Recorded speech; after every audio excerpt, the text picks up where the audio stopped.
എല്ലാവരും ഇങ്ങോട്ട് നോക്കിൻ. ചെറുപ്രായത്തിൽ തന്നെ പക്വതയോടെ കാര്യങ്ങൾ കൈകാര്യം ചെയ്യാൻ തുടങ്ങിയ പെൺകുട്ടി. സത്യമാണോ ഈ പറയുന്നത്? തൻ്റെ യൂട്യൂബ് ചാനലിലൂടെ beauty, fashion, life style, makeup ട്യൂട്ടോറിയലുകൾ കൂടാതെ depression, suicide and toxic parenting തുടങ്ങി ചില വിഷയങ്ങളെക്കുറിച്ചുള്ള തൻ്റെതായ ശൈലിയിൽ സംസാരിക്കാറുണ്ട്. വെൽക്കം ജാസ്മിൻ ജാഫർ. ജാസ്മിൻ ജാഫർ.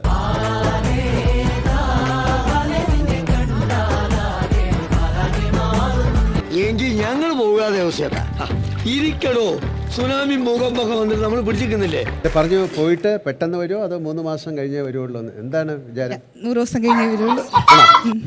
ആ വിശ്വാസം അല്ലേ, അതിൽ തന്നെ മുന്നോട്ട് പോകട്ടെ. എപ്പോഴും ചിരിച്ചുകൊണ്ടിരിക്കുന്ന ആളാണെന്നാണ് കേട്ടിട്ടുള്ളത്. ആണോ? അല്ല, ചിരിക്കാതെ എന്തോ ഒരു പ്രത്യേക പേര് വിളിക്കുന്നത് ഞാൻ കേട്ടിട്ടില്ല. എന്താണ് പ്ലാൻ ബിഗ് ബോസ് വീടിന്റെ അകത്ത് പോയിട്ട്? എന്റെ ഗെയിം നോക്കുക, കുത്ത് അല്ലെങ്കിൽ ഫ്രണ്ട് വന്ന് ചിരിക്ക്.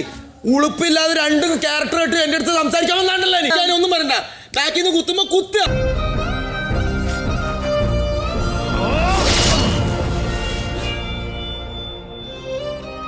ഞാനായിട്ടായിരിക്കും നിൽക്കുക.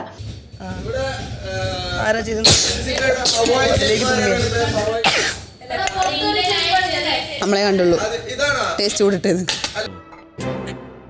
പുള്ളിക്കാരി ചായയിലോട്ട് തുമ്മിയിട്ട് അത് നല്ല സ്റ്റൈലായിട്ട് ഇളക്കി എല്ലാവരും കൊണ്ട് കൊടുത്തു. ഓക്കെ, ഇതൊക്കെ ആര് കഴിക്കും ഇങ്ങനത്തെ ചോറൊക്കെ?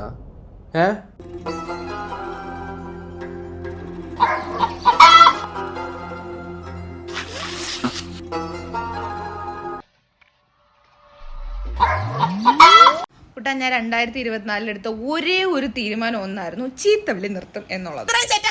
ഒരാളുടെ വാക്ക് പാലിക്കേണ്ട ആവശ്യം എനിക്കില്ല.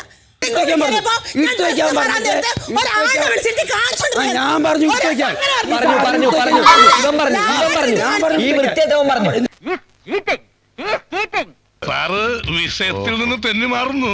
Flash back. Dress changing room അതിനുവേണ്ടി മാത്രമുള്ളതാണ്.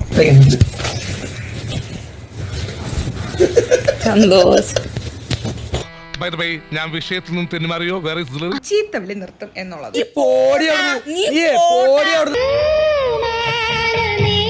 എന്തെങ്കിലും വിചാരിക്കണ്ട.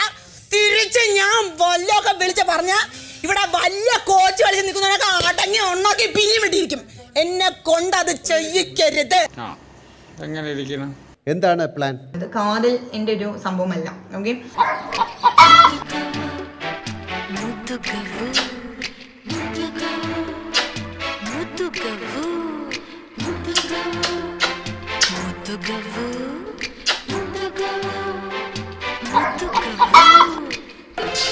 നിനക്ക് ഞാൻ ആരാടാ?